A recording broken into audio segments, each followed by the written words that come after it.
Thank you, da. Bait-bait naman. Sige, G. Hello. Ako Mal, sangkay ni Alroy. Daddy. Kasi I've started a series about Filipinos living in the UK. I've done the first episode, which is about my friend who lives in a studio apartment in London for £1,200. Then the second episode was about my friend na band 7 na after 2 years na nakatira at nag-work sa London. Tapos ngayon naman, enough about the nurses. Ngayon naman, ang topic ay about sa mga kasama nila dito sa London, yung mga naka-dependent visa nila. So ngayon, nandito si Mal. Siya yung fiancé ng... Paano ba sabihin pa lalaki? Fiancé? Hindi ko alam eh. Siguro fiancé. Basta yung mapapangasawa ng kaibigan ko. Ex-boyfriend, yeah. Soon to be husband. Supplier ng drugs ko. Taga Kainuman na nagbe-vape. So, siya po ang dependent ni Daryl. Na ilang buwan ka na ba dito, pare? Around 6 months na. 6 months. Pero, bago tayo tumuloy dyan, no? Ano ba ang buhay mo sa Pinas before this? Actually, simula tayo. Paano kayo, nagkakilala ni Daryl? Anong taon kayo nagkakilala? I met her siguro, mga year 2011. And then, we became a couple a year after siguro. Saan taon mo niligawan? Ang bigat ng trabaho. Something like that. And then, yun na. Until now. So, 11 years na kami ngayon, kumbaga. 11 years. Damn. Dami ng pinagdaanan. Actually, kasi guys, may pagka-witness na ako from afar sa love story nila. Kasi si Daryl talaga ng barkada sa Pilipinas pa. So, they've been through a lot of things. Siguro pinakamalaki yung Yolanda, no? That's a different topic. Pero ang sobrang bigat nun, sobrang lalim nun. Feeling ko yun din kaya din na naging sobrang solid kayo ni Daryl. Oh. Pero ano yung life mo? Alam mo na ba na one day, ano ba yung mindset nun? Kasi nurse si Daryl. Pag nasa Pinas ka, nurse ka, mag-abroad ka. Ikaw, nasa Pinas ka. Tapos yung line of work mo dati, in industry mo, parang hindi naman mag-abroad. Ano mindset mo?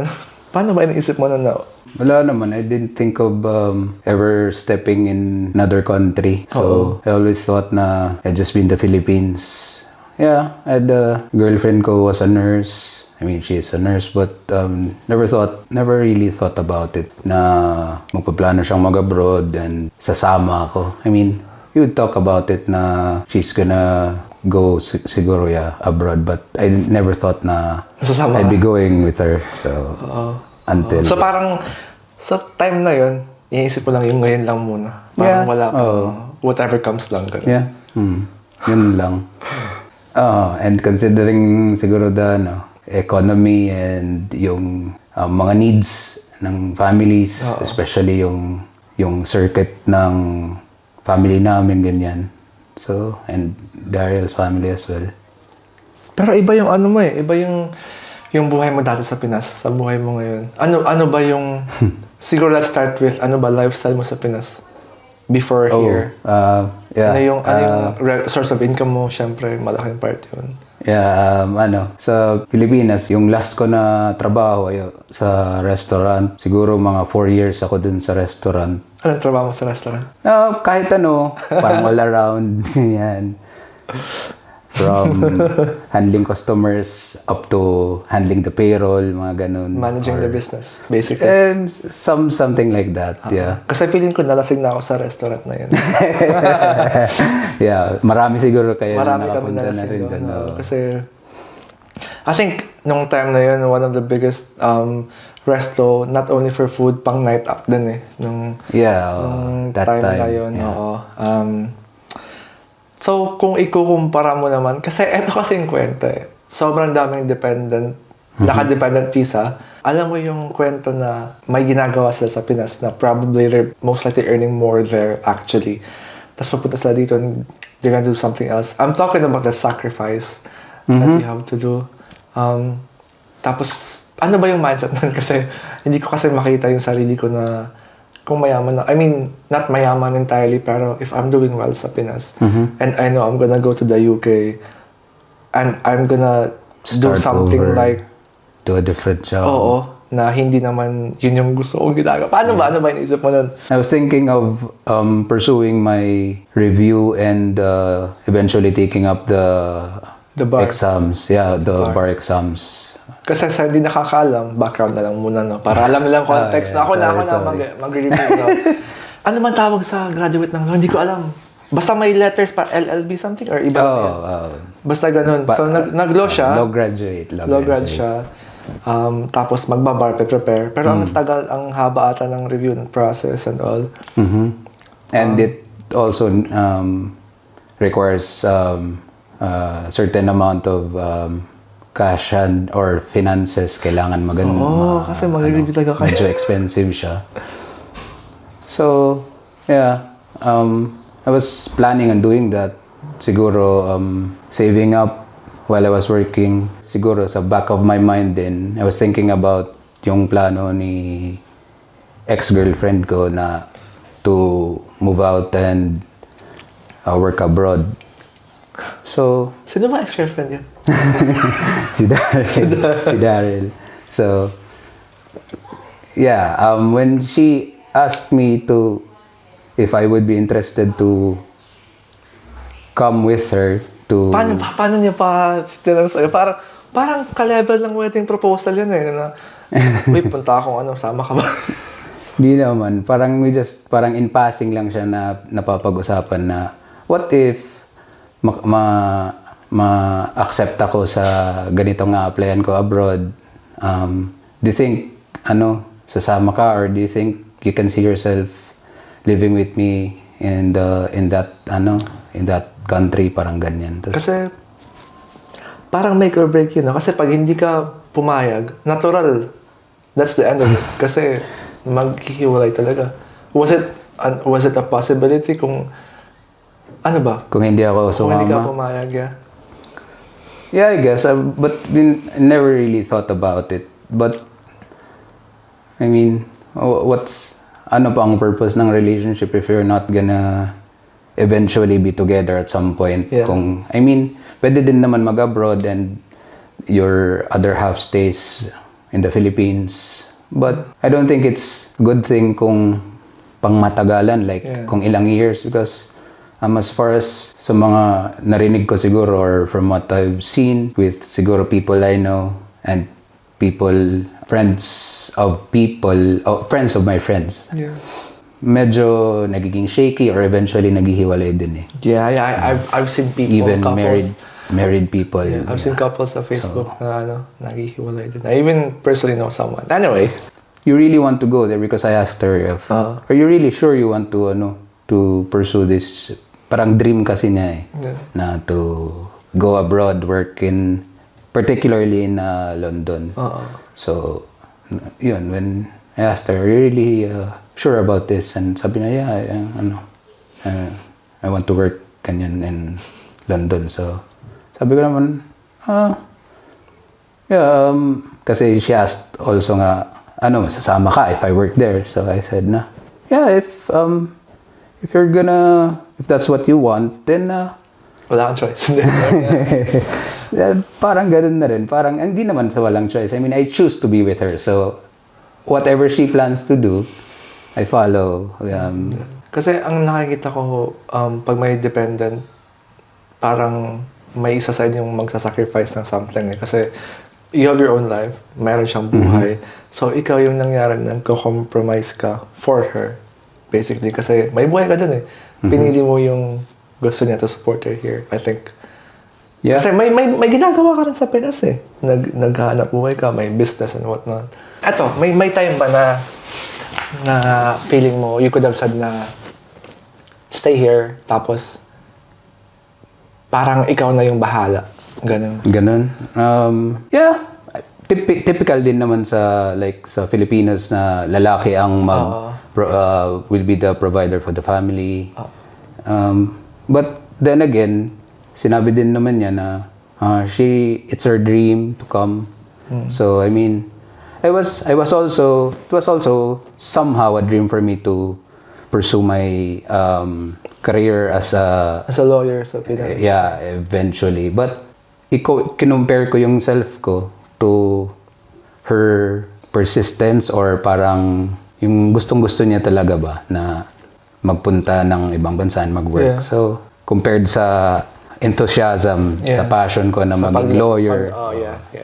So, parang I said na, well, if I weigh the both, mas matimbang yung yung parang factors na naglalagay sa'yo in a position to pursue this dream. So, why not give it a try? Parang ganun lang naman ang namin. I mean, it's not, hindi naman siya parang tinutuldukan namin like, we're gonna go to this country and that's it. That's it. And we're gonna stay there and we're gonna live there. Hindi naman sa ganun. I mean, for me, it was just like, okay, you try, you apply.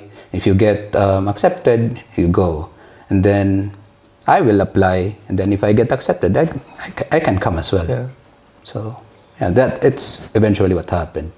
Kasi ang tao kasi sa Pinas, akala na pag nasa UK ka, life is easy. Di alam na it's hard work and tax and whatnot.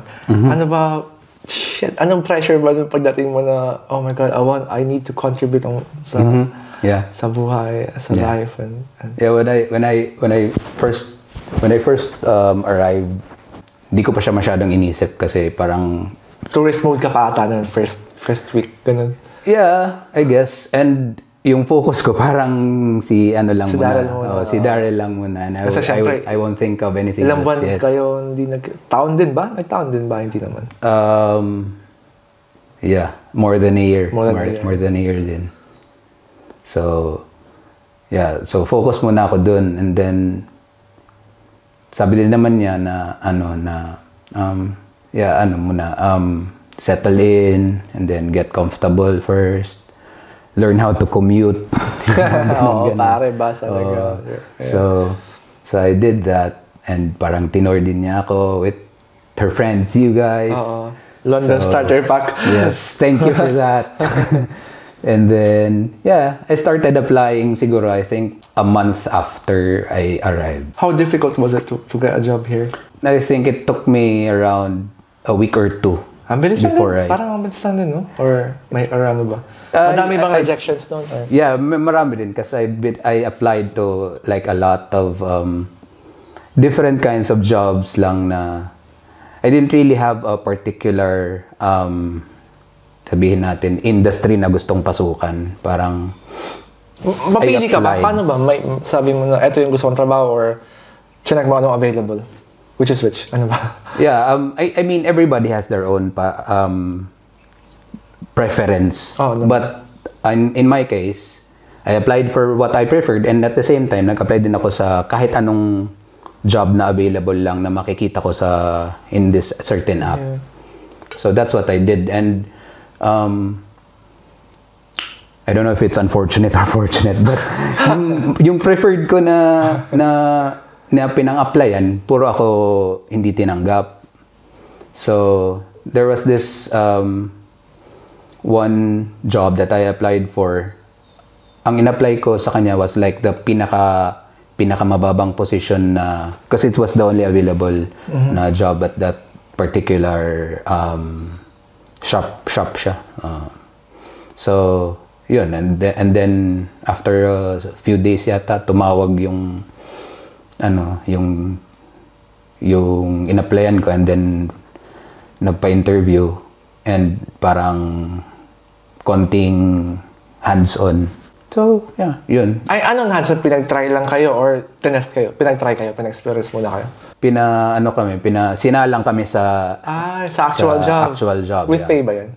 Wala. Binigyan lang kami ng ng bring home. Ng bring home na food. Sarap po ng bring home sa trabaho niya. Natikman ko na. So, yun.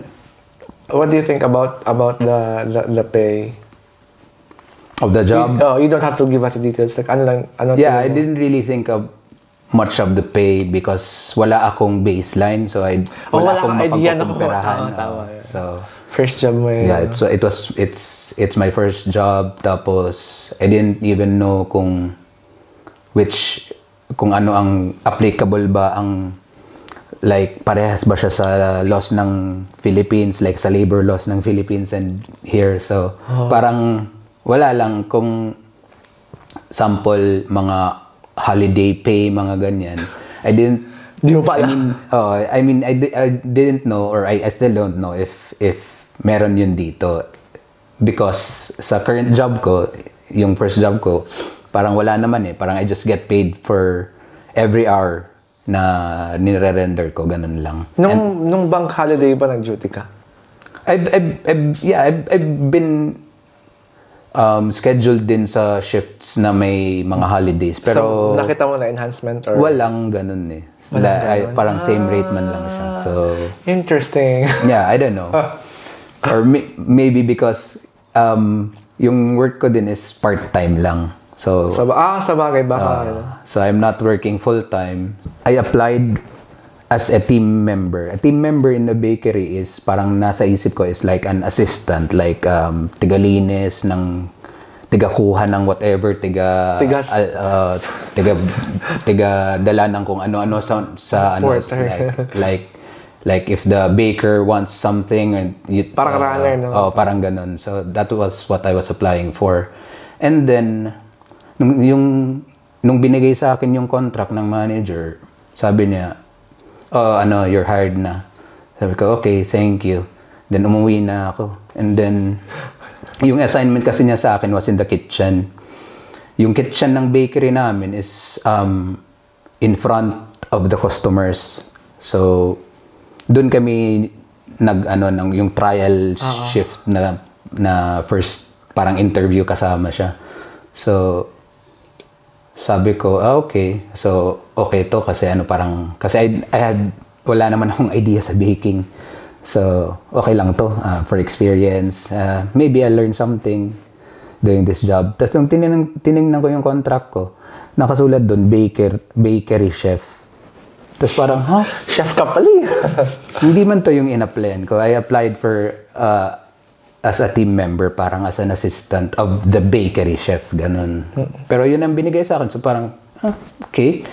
Maybe may nakikita sa akin yung manager na maybe my size. Sabi, maybe this guy Nagluluto is to. good is good in baking because he's he's mataba or something. But anyway, parang I went with it lang. Parang I didn't complain or didn't question the contract. I just said, okay. So, yun. So, binigay sa akin yung pay rate ko and then the number of hours I need to work in a week. Then, yeah.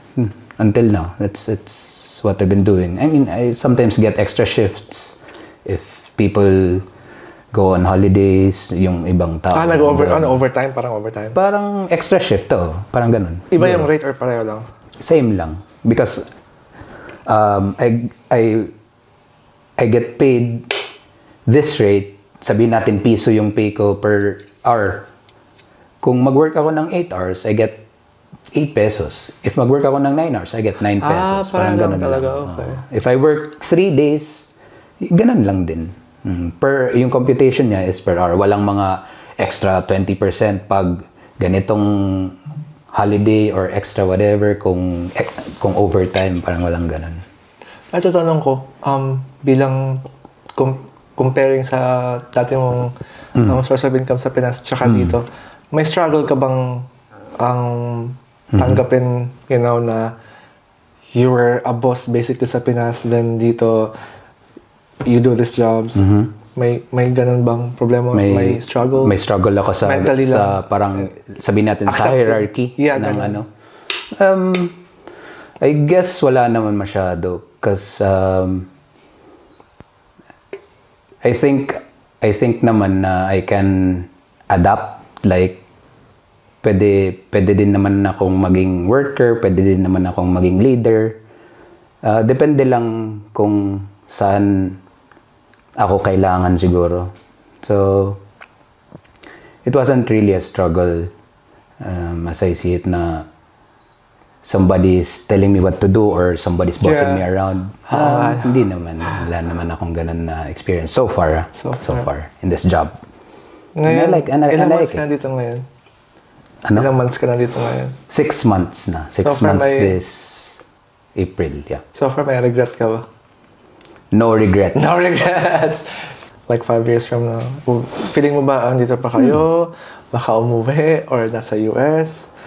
Somewhere else? It's hard to say. Siguro you asked me that question 10 years ago, I would have said something really grand and very idealistic na answer. But parang for me, I don't really plan that far. I don't really parang may certain goal lang ako, like any person siguro, like I want to save up so that I can be financially free to do what I want, like or whatever. Parang ganun lang siya. I just want to be financially free so I can be in an industry that I want, or go into a business that I want, or live anywhere I want. Eto no, kasi parang live now ka ngayon at the moment, parang live now. Somehow ganun, no. Pero hindi naman na Pakawala YOLO. lang. Hindi naman ganun din na. Knowing your history and background sa Pinas as a businessman, do you ever think na you're gonna venture into that again dito sa UK business? Kasi madaming Pinoy ang gustong gawin yan. Marami lang takot. I've met Filipinos na nag-start mag-business ng nasa Uber Eats sila. Kasi ikaw... Food industry. Oh, ikaw, ganun yung pinanggalingan mo eh. Do you ever feel like you'd do something like that? It could be an option, but it's really hard. I mean, in the Philippines, it was very difficult to run a restaurant or food is very kailangan tutok eh. You can't just leave it. It's not like renting out the house na you can just the tenants can just call you if there's a problem.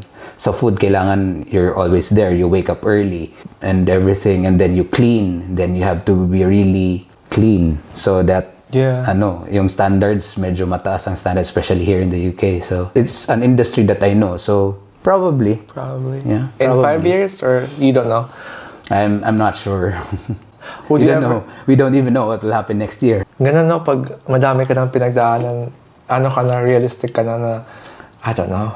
Yeah. Kasi alam mong 5 years ago, iba yung vision mo sa buhay mo, tas boom, you're somewhere else today. Yeah.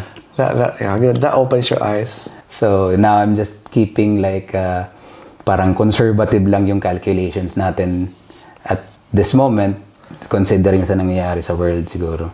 Nawala na, lasing na ako. Hi, pag people. Pag may makakita neto na nasa Pinas na nagpaplanong mag-dependent visa with their partner, ngayon with your baby experience na 6 months, ano yung ma-advise mo sa kanila? Go. If you guys have family in the UK na nag-separate kayo, like you live in the Philippines and you have a wife or a husband that works in the UK, and if you are eligible to come and be with your partner who is working abroad, I encourage you to come, because life in the UK, life abroad is not easy, especially for those people who work here. So malaki ang matutulong nyo sa mga spouses nyo, sa mga partners nyo if you come. I mean, of course, depende rin, iba-iba ang situation natin. Like if you have kids, it's a different story. But if there's a possibility that you can come, I encourage you to do it. Maraming salamat, para lasing na ako isang ano pa. Cheers, para. Cheers. Thank you. Cheers. Thank you guys for watching. That's it for this episode. Salamat sa pag-open up sa amin sa story niyo. Thank you guys. See you sa next video. Sige. Lasing ako.